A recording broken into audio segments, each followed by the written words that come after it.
자, 인생의 위기, 그것은 그 사람의 정체를 드러내주는 기회이죠. 위기 앞에서 성도의 신앙은 민낯을 드러냅니다. 우리가 지난 시간 보았던 요나의 민낯, 그 민낯의 신앙은 어떠했습니까? 궁지에 몰려서 실토하게 된 신상 발언, 그는 아주 막힘없이 고백합니다. 저는 히브리 사람입니다. 저는 여호와를 경외하는 자입니다. 그리고 저는 지금 어떠어떠해서 하나님의 얼굴을 피하여 도망가는 중에 있습니다. 이렇게까지 술술 이어나오는 이 요나의 고백, 여기서 가장 중요시되는 우선되는 것은 무엇이었나요? 민족적이고 혈통적인 자긍심입니다. 나는 히브리 사람입니다. 이것이 지금 요나가 넘지 못하는 선이거든요. 니느웨로 가지 않았던 이유이기도 하고, 하나님의 명을 거역하면서까지 완고하게 자신의 마음을 걸어 잠근 이유는 민족적이고 혈통적인 이 자긍심. 경외한다고는 하였지만 사실 경외함과는 어울리지 않는 그의 행동을 우리는 보는 거죠. 이것이 요나의 민낯이었습니다. 경외한다고 하였지만 하나님을 거역하였고, 하나님이 원하시는 방향의 정반대 방향으로 가다가 인생의 풍랑을 만나고 난파 직전에 이 위기를 초래했던 문제의 핵심으로 세상을 구해야 할 역할을 해야 될 선지자가 도리어 세상의 문제거리가 된 이 모습을 우리는 보고 있죠. 그런데 요나 이야기는 그것이 끝이 아닙니다. 파선 직전 이 절체절명의 위기 상황이 변하지 않아요. 그리고 오히려 더 심해집니다. 이제 요나와 그 배 안에 있는 선원들은 죽느냐 사느냐, 그것이 문제인 그런 상황에 봉착하게 되었습니다. 오늘 요나의 이야기는 우리들에게 생사의 갈림길에 선 사람들의 모습을 그래서 보여주고 있죠. 자, 우리는 먼저 10절에 나타난 선원들의 반응을 주목해 봅니다. 10절에 보면 그들은 이미 풍랑이는 바다에서 큰 이 폭풍을 인해서 두려워 떨고 있죠. 그들이 먼저 두려워했던 이유는 자연재해로 인한 두려움이고, 또 분명치는 않지만 그들의 종교심이 무언가 두려움을 갖게 하였습니다. 자, 그런데 요나가 밝히기를 이 문제는 바다와 육지를 지으신 하늘의 하나님, 그러니까 육해공이 모든 것을 총망라해서, 그 당시에 사람들이 믿었던 신은 지역적으로 다 구분이 되었고, 지역신이었고 나라신이었고 민족 수호신, 이런 개념에 만들어진 신들과 다르게 천지를 창조하시고 주관하신 하나님은 바다와 육지와 하늘의 하나님, 빠져나갈 틈이 없는 하나님의 완전한 주권으로 다스리시는 분이라 하는 것을 강조하였는데요, 바로 그 하나님의 얼굴을 피하고 있는 중이라 이런 문제가 일어난 것이라 밝혔을 때 이 선원들 안에는 전혀 새로운 두려움이 생기게 된 거죠. 바로 살아계신 하나님에 대한 두려움이 말이에요. 그래서 10절을 보세요. 무리가 알고 심히 두려워하여 이르되 네가 어찌하여 그렇게 행하였느냐라고 요나를 그렇게 몰아세우죠. 이 모든 일의 진상을 알고 난 뒤에 그들은 이 폭풍이 우연히 일어난 것이 아니라고 하는 것을 알게 된 겁니다. 자, 우리는 요나가 밝힌 자신의 신상 발언이 적극적인 복음 전도는 아니었다는 걸 알고 있습니다. 전혀 그렇지 않죠. 그는 지금 선교사의 마음도 전도자의 마음도 그런 마음에서 지금 선원들을 긍휼히 여기고 있지도 않습니다. 자, 그런데도 불완전한 이 요나의 고백이 어떻게 작용하느냐는 전혀 다르게 하나님께서 이것을 사용하시죠. 이것을 통해서 선원들은 절체절명 그 위기, 생사의 갈림길에서 진정 바라봐야 할 대상을 보게 된 것입니다. 바로 하나님 여호와라 불려지시는 그분을 선원들은 듣게 된 거죠. 자신의 세계였던 이교도 선원들이 지금 창조주 하나님을 접해 들었습니다. 여호와라고 하는 그 하나님의 성호, 스스로 있는 자, 자존자이신 하나님을 들었습니다. 이 모든 자연의 현상을 주관하시는 천지 만물의 주관자이신 하나님을 지금 접하게 되었습니다.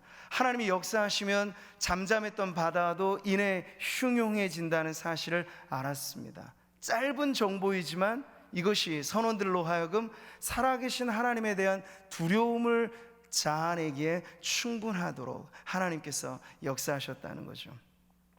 여러분, 예수님께서 예루살렘에 입성하실 때 호산나 다윗의 자손이여 외치는 아이들, 사람들의 이 외침이 못내 달갑지 않았던 종교자들이, 지도자들이 그것을 금하게 할 때 주님 하신 말씀, 이 사람들이 침묵하면 돌들이 소리 지르리라. 여러분, 이 말씀에 담겨져 있는 뜻이 무엇입니까? 하나님의 영광을 드높이는 일에 하나님은 그 무엇에도 제한받지 않으시는 분이에요. 날은 날에게 소식을 전하고 밤은 밤에게 그 언어가 없고 들리는 소리가 없어도 이 자연의 만물 속에서도 하나님은 살아계심을 드러내시는 분이라고 하는 것이죠. 그래서 하나님이 쓰시겠다 하실 때 여러분, 나귀의 그 말 못하는 나귀 역시도 발람 선지자의 어그러진 발걸음을 막기에 충분하도록 하나님은 심지어 나귀의 입까지도 여셔서 하나님의 뜻을 나타내 주시기도 하였습니다. 비록 요나는 적극적인 의미에서 복음을 전하는 것은 아니었으나 이 불완전한 요나의 발언조차도 하나님께서 선원들을 향한, 그 인생들을 향한 긍휼의 마음으로 사용하실 때 이것을 통하여 역사는 일어나게 된다는 걸 보게 되는 거죠. 자, 여러분, 요나 선지자, 오늘 우리가 이 대목에서 알게 되는 것은 그 소극적인 발언조차 사용하신 하나님이시라면 우리 성도들이 적극적인 마음을 가지고 하나님의 영광을 드높이고자 온 열정과 전심을 모아 하나님의 하나님 되심을 증거한다면 여러분, 하나님께서 얼마나 기쁘게 이 일들을 사용하시겠습니까? 저는 오늘 예배하는 우리 성도님들이 그렇게 하나님의 기쁨이 되는 인생으로 쓰임 받으시기를 축복합니다. 자, 모든 사람이 두려워하는 가운데 바다는 점점 흉흉해집니다. 지금 살 길을 찾아 헤매는 사람들을 우리가 보죠. 사경을 헤매는 사람들, 그들이 이제 요나에게 묻습니다. 우리가 너를 어떻게 하여야 바다가 우리를 위하여 잔잔하겠느냐? 그들은 요나라는 인물이 문제의 핵심임을 알아서 지금 이렇게 묻는 것입니다. 문제는 알았지만 풀어야 될 답은 그들에게 없었던 것이죠. 요나가 이렇게 답합니다. 나를 들어 바다에 던지라. 그리하면 바다가 너희를 위하여 잔잔하리라. 꽤나 정확한 답을 주었습니다. 정답인 것 같습니다. 그러나 여러분, 누구의 마음도 속 시원한 답은 아닙니다. 그는 해결책을 제시했지만 그 답은 영 불편한 답입니다. 왜 그럴까요? 나 살아보겠다고 당신 죽어야 되겠다는 이야기입니다. 이 선원들에게 있어서 요나는 자신이 풍덩 마치 심청이처럼 빠져 들어간 것도 아니에요. 나를 던지라고 그들에게 말한 것입니다. 이 말을 들었던 선원들의 마음과 양심에 있어서는 영 불편한 정답을 제시한 거죠. 너희가 이 큰 풍랑을 만난 것이 나 때문인 줄을 내가 아노라. 지금 요나가 살신성인의 희생 정신을 발휘하여서 이렇게 지금 말하고 있는 게 아니라는 점을 우리는 알 수 있습니다. 부끄러움을 모른 채 그는 아직까지도 아무런 책임 의식이 없습니다. 요나 입장에서는 어차피 하나님을 피해 살 길은 없습니다. 이러나 저러나 그는 하나님의 손에 꽉 붙잡힌 것을 알았습니다. 도망가려 했으나 그 배를 발목 잡으셨고 배 밑창까지 내려갔지만 선장을 통하여 깨워내시고 추궁을 하시면서 결국 하나님의 추적에서 그가 자유로울 수 없다는 것을 깨달은 요나. 그러나 그는 살고 싶은 마음도 지금 없습니다. 이래나 저래나 자신은 갈 길이 없는 인생, 자신에 대해서는 아무런 희망이 없는 인생에게서 이 답으로 던져진 말은 이것을 듣는 선원들에게 있어서 속 시원한 해답은 아닌 그런 답이었습니다. 문제 해결의 몫을 선원들에게 지금 떠넘기고 있는 답변인 거죠. 물론 요나의 마음속에 최소한의 동정심, 그거 인간으로서 살고자 하는 발버둥침, 이게 없었을 리는 없겠죠. 하지만 어느 모로 보나 지금 요나는 적극적으로 자신이 살고자 하는 의지도 없을 뿐더러 이 세상에 되어지는 일들에 대하여 영혼의 실증을 느낀 나머지 그는 더 이상 어떠한 진전과 희망을 발견하지 못한 상태에서 인류애가 아니라 영혼을 사랑하는 마음에서가 아니라 그저 정답이라고 말한 그것을 가르쳐 주었을 뿐입니다. 여기서 우리가 무엇을 봅니까? 문제는 있지만 답을 모르는 세상의 답답한 현실을 지금 우리는 보고 있습니다. 그 배라고 하는 난파 직전의 배, 이것은 축소된 세상을 우리들에게 보여주고는 있어요. 세상이 무엇입니까? 문제를 안고 있지만 속 시원한 해답을 찾을 길 없는 그런 곳이죠. 여기서 우리는 또 하나 답답한 심정은 그것이에요. 왜 요나는 처음에 선장이 부탁을 하였을 때 기도하지 않았던 걸까? 물론 우리는 역사는 가정이 없다는 말을 알기 때문에 우리가 어떤 것을 가정한다고 해서 그대로 될 리는 없겠습니다만, 요나가 만약 이 배에서 난파 직전에, 위기 전에 오히려 무릎 꿇고 물고기 뱃속에 들어가서 회개하는 것이 아니라 그 풍랑이는 바다 물결 속에 회개하였다면 역사는 어떻게 되었을까? 한번 그런 상상은 해볼 수 있는 것이죠. 그러나 요나는 기도하지 않습니다. 끝끝내 침묵합니다. 요나가 기도의 입을 열기까지 여러분 시간이 얼마나 많이 경과되었는지를 보세요. 그는 풍랑이는 바다 속에서 잠들어 계셨던 예수님을 뒤흔들어 깨웠던 제자들처럼 왜 하나님 앞에 적극적으로 살고자 애쓰지 않았을까요? 이 모든 것이 요나라고 하는 그 인생을 이해할 때 그 안을 가득히 메운 영혼의 실증, 살고 싶지 않은 마음, 하나님의 뜻대로 순종하고 싶지 않은 마음, 하나님을 믿지만 그 믿음대로 헌신하고 싶지 않은 마음, 이 요나 안에 그 마음이 가득한, 그래서 영혼 없는 정답을 툭 던지고만 상황을 우리가 보는 겁니다. 사랑하는 성도 여러분, 뒤틀려진 세상은 언제나 질문을 해옵니다. 어떤 의미에서 교회는 세상이 묻는 질문에 답을 줘야 합니다. 근데 여러분, 그 답이라고 하는 것이 무엇일까요? 무슨 일만 나면, 요즘에 보세요, TV 프로는 정책 토론을 합니다. 무슨 일만 나면 그 일의 전문가들을 불러다가 뉴스 앵커와 함께 토론을 벌입니다. 근데 거기에 답이 있나요? 없습니다. 그것도 하나의 프로그램을 만들어가는 방법일 뿐입니다. 토론을 위한 토론을 하는 것이죠. 탁상의 공론에선 도무지 이 민족이 헤어나갈 해답을 찾기가 어려운데 세상은 문제 앞에 그런 토론만 하고 있습니다. 근데 교회가 세상의 문제에 던져줘야 될 정답이란 무엇일까요? 해답은 무엇일까? 영혼 없는 정답이 아니고 세상의 문제에 같이 아파하고 탁상의 공론이 아니라 친정 세상을 도와줄 수 있는, 우리가 복음이라고 말하는 백문일답이라고 말한 그 정답, 예수 그리스도를 전하되 영혼 없는 정답으로 말하는 것이 아니라 그들의 아픔에 나의 아픔을 이입하고 그 아픔을 해결해 주실 이는 오직 한 분 예수 그리스도밖에 없다는 그 간절함, 진정성, 이것을 담고 세상이 묻는 그 질문에 답을 주어야 할 것이 바로 저와 여러분, 우리 교회인 줄 믿습니다. 요나서에 등장하는 선원들, 요나처럼 하나님을 알지 못하지만 그 선원들 보세요. 여러모로 요나보다 낫습니다. 현실의 문제 앞에 그들은 정말 온몸으로 부딪히면서 수수방관하는 태도로 일관했던 요나와는 다르게 부딪혀냅니다. 극심한 파도에 온몸으로 부딪혀냅니다. 살아보겠다고 하는 의지가 있습니다. 삶의 태도뿐만 아니죠. 이어지는 선원들의 모습을 보세요.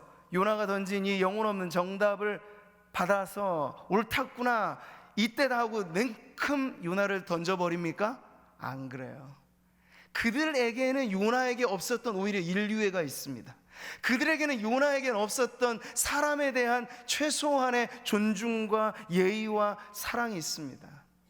여러분, 오늘도 우리는 사실 교회와 세상의 대조 속에서 세상 자체를 우리는 무조건 지옥에 마치 들어갈 불쏘시개 있냐 그렇게 취급하는, 우리는 믿음에 서 있고 우리는 천국 백성이고 그네들은 아니다라고 하는 이런 이분법적인 입장에서만 대하기 쉬운데요, 실제로 비교해 보면 세상에 아직 예수 믿지 않지만 여러모로 볼 때 우리와 오히려 더 훌륭한 삶을 살아가고 있는 이들의 모습을 보게 됩니다. 그럴 때 우리는 빨리 우리 자신을 비추어서 반성을 해야 되겠죠. 우리는 예수 복음, 예수님의 말씀, 하나님의 이 고급한 진리를 소유하고 살고 있음에도 불구하고 어찌 이리도 세상보다 저급한 삶을 살고 있을까라고 하는 자기 반성이 있어야 할 때 하나님께서는 다른 것과 견주지 않습니다. 천사와 우리를 견주지 않습니다. 세상을 우리에게 보여주면서 세상도 아니하는 그런 모습을 우리가 하고 있다면 좀 부끄러워해야 할 것이 성도의 삶이 아니겠는가라고 일깨워 주시는 거죠. 지금 요나가 반성해야 될 대목이 바로 그것입니다. 이 사람들은요, 당장 그 정답을 주워 듣지 않습니다.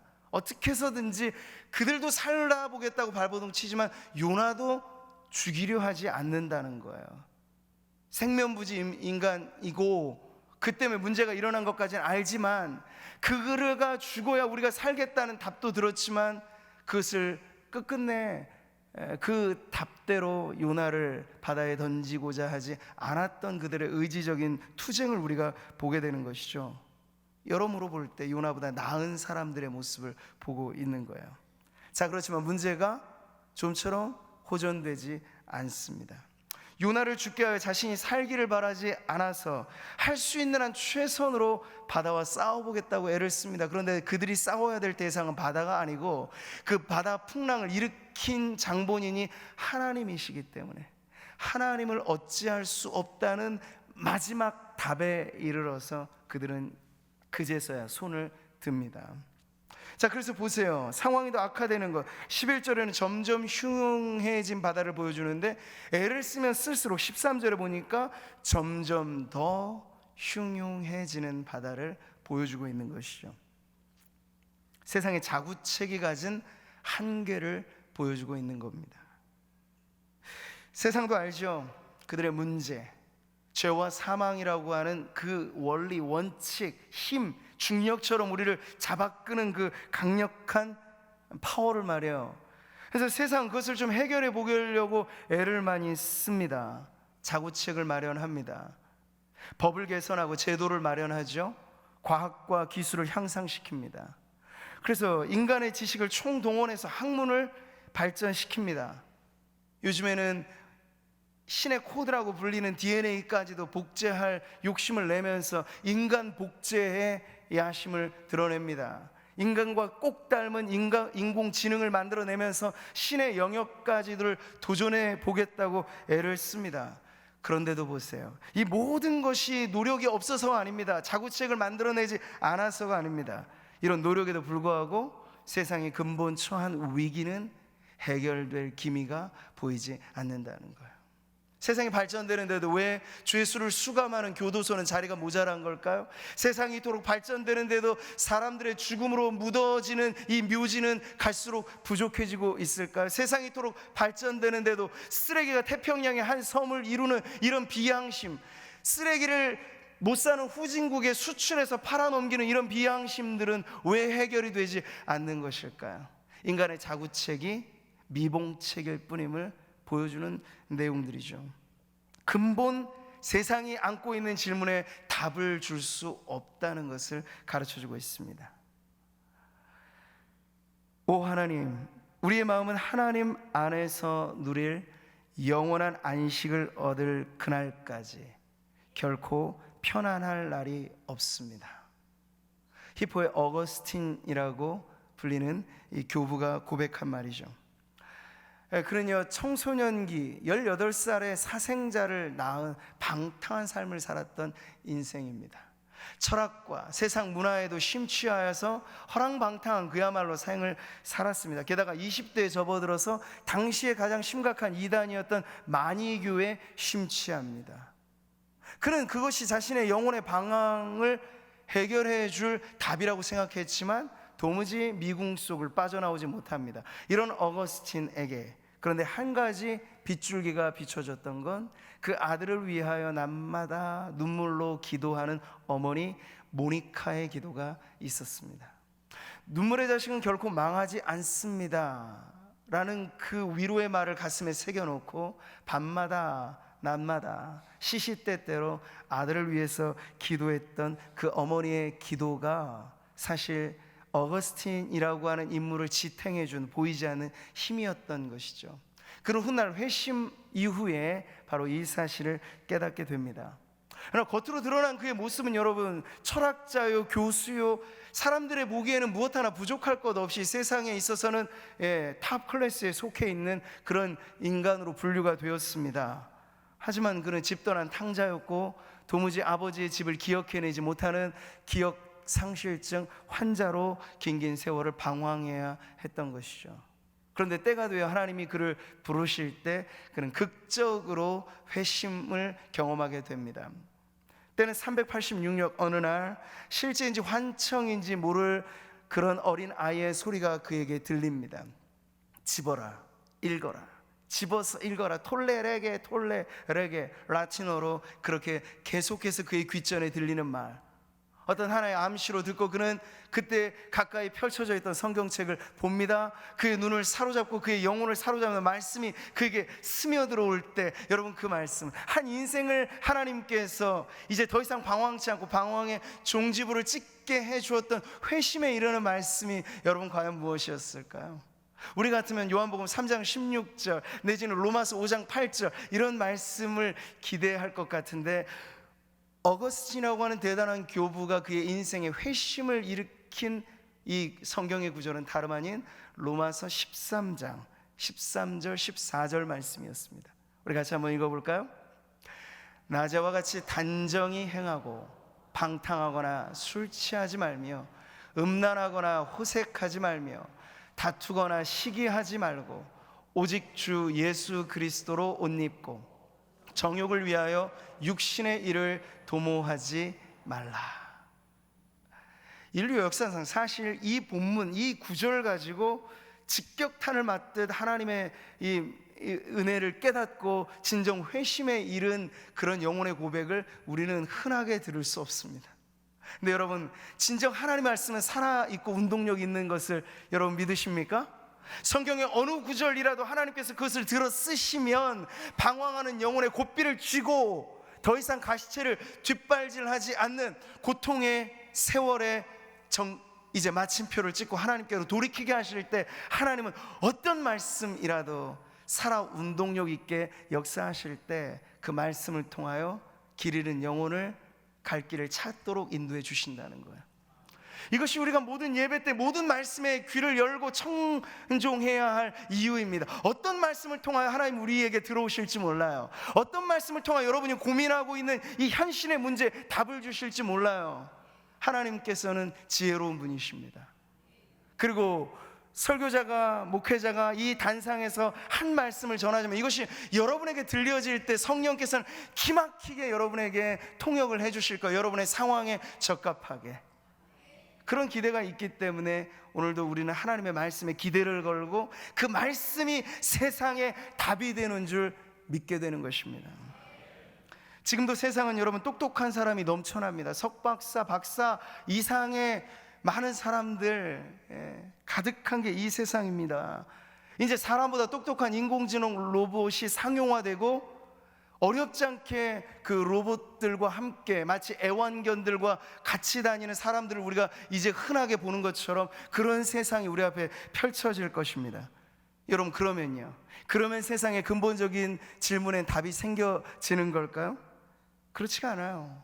지성에서 영성의 그 문지방을 넘는데 여러분, 결단코 인간의 지성은 한계치가 너무나 분명하다는 거예요.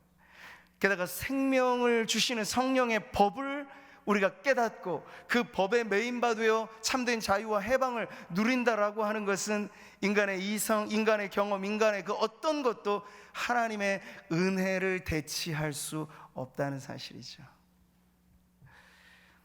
자, 이어지는 장면에서 우리는 인간의 한계에 부딪혀 자구책만으로는 도저히 해결할 수 없는 그 절망 앞에 어쩔 수 없는 결정을 내리는 선원들의 모습을 봅니다. 놀랍게도 그들은 행동을 하기 전에 뭘 하죠? 기도합니다. 다급한 마음에 의례적인 기도가 아니고 아주 절박한 그 영혼의 진정성 있는 기도를 지금 하나님 앞에 드리고 있어요. 참된 신앙을 갖고 있는 오늘 우리들이 들어도 어색하지 않는 그 기도가 지금 이교도들, 아직 하나님을 정확히 알지 못하는 이 이방인들을 통해서 들려지고 있어요. 사실 이 기도는 누가 해야 될 기도였냐면 요나가 해야 될 기도였는데, 요나가 침묵하니까 하나님께서는 그 이방인들의 입을 열어서 이런 기도를 지금 하게 하시는 장면이죠. 14절의 말씀이 아주 중요합니다. 같이 읽겠습니다. 우리가 여호와께 부르짖어 이르되 여호와여 구하고 구하오니 이 사람의 생명 때문에 우리를 멸망시키지 마옵소서.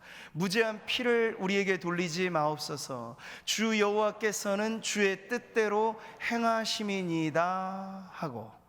보세요 여러분, 이것이 이방인의 기도입니다. 그들의 부르짖음은 정확히 여호와 하나님의 이름을 부름으로부터 출발합니다. 여러분, 복음서를 읽어보면요, 천국은 침노하는 것이 자의 것이라고 말씀하시는 그 대상들, 먼저 예수님 당시에 천국을 침노하여 들어왔던 이들은 기대했던 바리새인이 아니고, 기대했던 율법학자들이 아니고, 오히려 세리고 이방인들이고 버림받은 죄인들이었습니다. 그들은 지식에 관해서는 바리새인보다 전혀 비교 안 될 정도로 말씀에 대한 지식도 없었을 뿐더러 그들의 삶 자체가 이방인의 삶을 살았던 인생들이었지만, 사마리아인들이라 불려졌던 이들이었지만, 그들이 지나시는 예수님을 들을 때 그 한 줄기 복음의 빛마저도 그들에게는 생명의 빛이 되어서 그 말씀만으로도 정말 똑똑 박사였던 바리새인들, 유대인들 못지않게 참된 기도를 드렸던 이방인들의 그런 부르짖음을 우리는 복음서에서도 많이 듣게 되죠.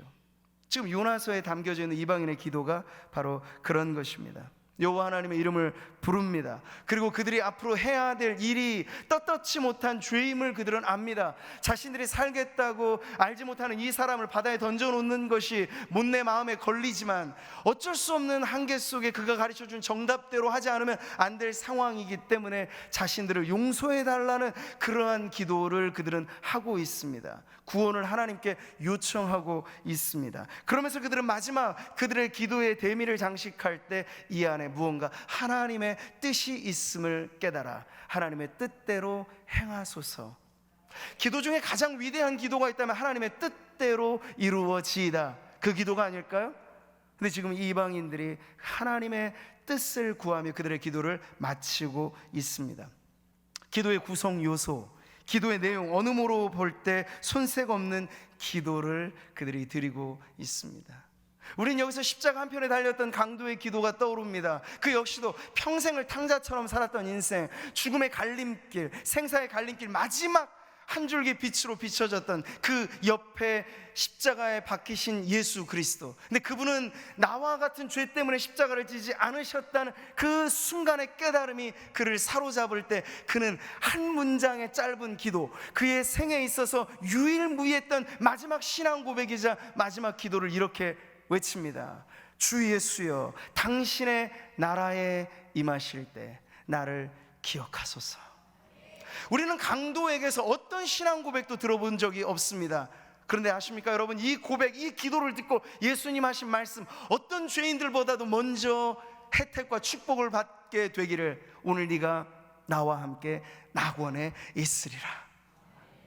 여러분, 신앙의 고백이라고 하는 것은 그 진정성의 의미가 있습니다. 우리가 구구절절히 아무리 구구단을 외는 것처럼 많은 것들을 아뢰다 하더라도 진정성 없이 마치 구간조가 사람의 언어를 흉내내어서 제법 흉내낸 언어를 말한다고 하여도 사람의 말은 모방할 수 있지만 사람처럼 말하는 것은 아니듯이, 신앙의 언어를 우리의 입술에 담고 있는 것만이 아니라 먼저 중요한 건 우리의 마음에 믿어 의에 이르고 입술로 시인하여 구원에 이른다라고 하신 그 길, 그 과정처럼 마음의 진정성이야말로 실로 가장 중요한 신앙의 핵심이라고 할 수 있겠습니다.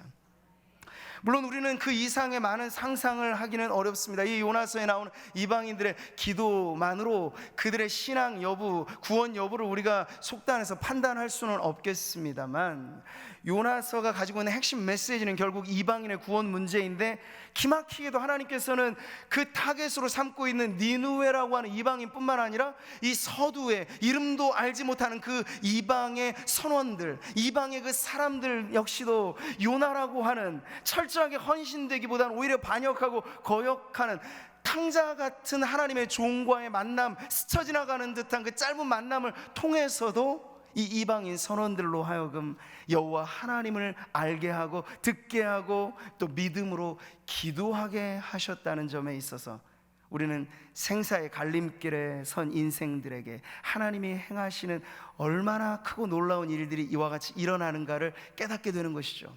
그래서 여러분, 누구도 속단해서는 안 됩니다.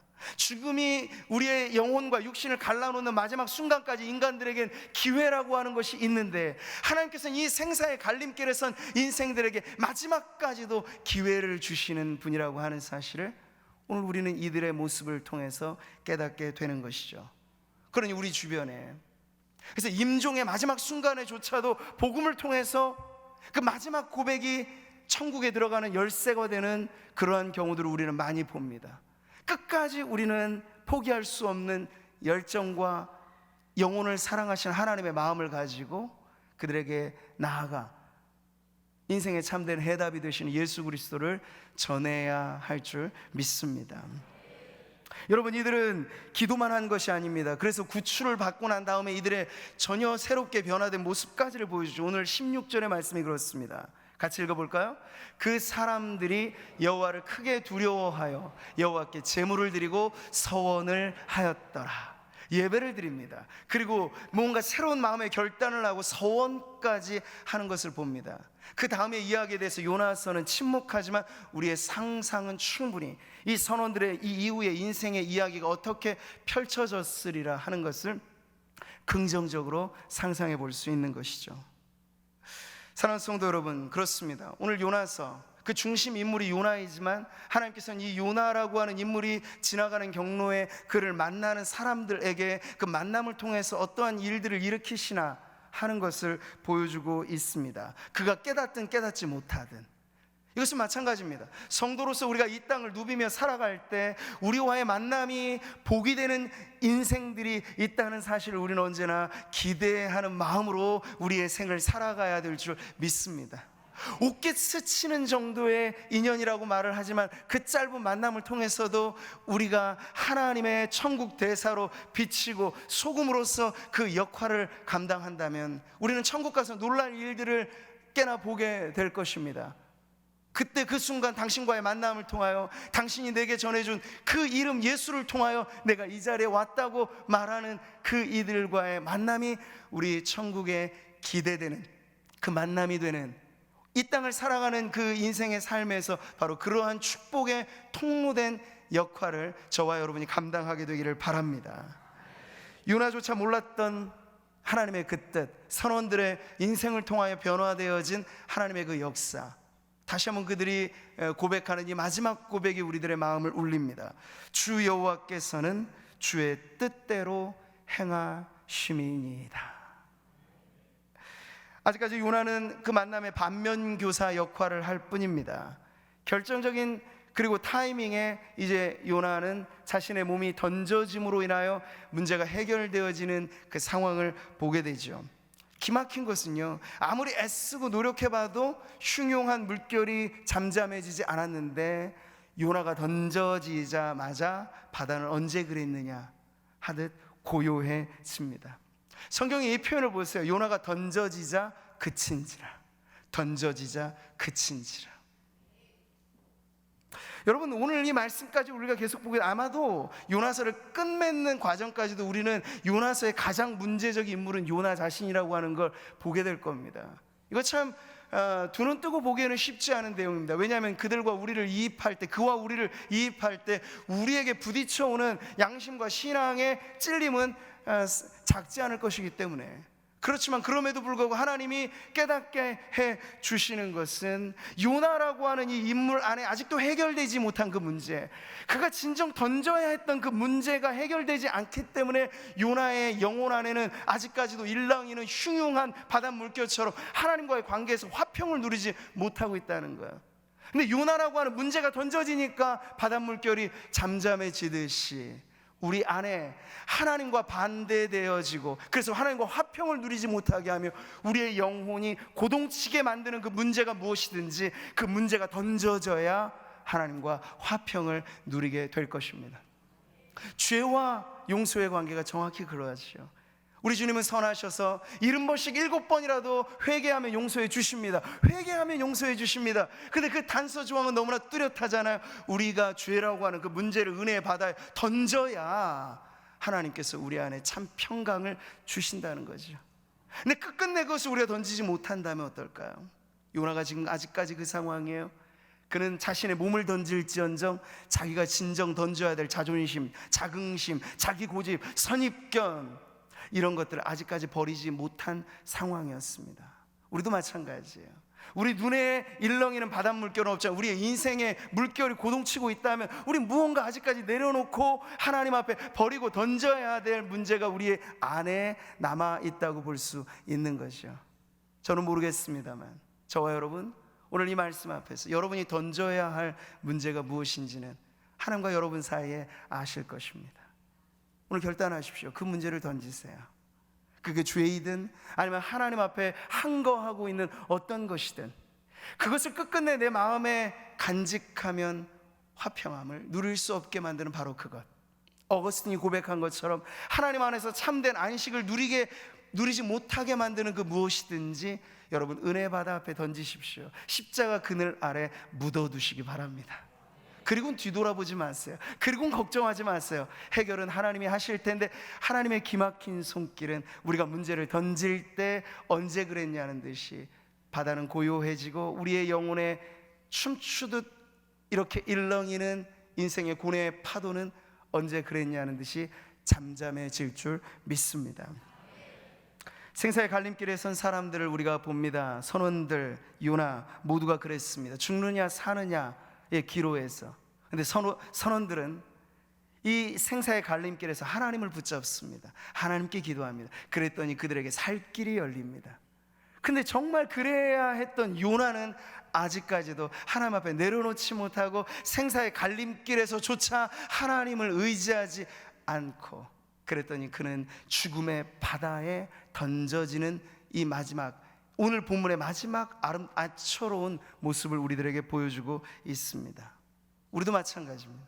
누구나 위기는 경험하고 한 번쯤은 생사의 갈림길에 서게 될 것입니다. 그때 우리는 무엇을 의지해야 할까요? 오늘 요나서는 정확하게 우리에게 그 메시지에 답을 줍니다. 하나님에 대한 정보도 많지 않았고 신앙도 분명하지 않았던 그 선원들조차도 생사의 갈림길에 서자 살아계신 하나님, 스스로 존재하시는 여호와, 생사화복의 주관자이신 하나님을 의지함으로 살 길을 얻었다면 저와 여러분도 마찬가지, 절체절명의 위기 앞에 의지할 분은 오직 한 분, 하나님밖에 없음을 기억하시고, 하늘에는 주 외에 누가 내게 있으리요, 땅에는 주밖에 나의 사모할 자 없나이다. 하나님께 가까이 함이 내게 복임을 깨닫고 위기와 절망과 우리를 고통스럽게 만드는 그 모든 악조건 속에서 오직 하나님, 그 하나님만을 의지하고, 반대로 내가 의지했던 그 모든 것 던져놓고 오직 하나님만이 나의 구원자이시라 고백하면서 생사의 갈림길이 오히려 우리에게 새로운 생명의 길로 열려지는 은혜를 누리시기를 주님의 이름으로 축복합니다. 할렐루야.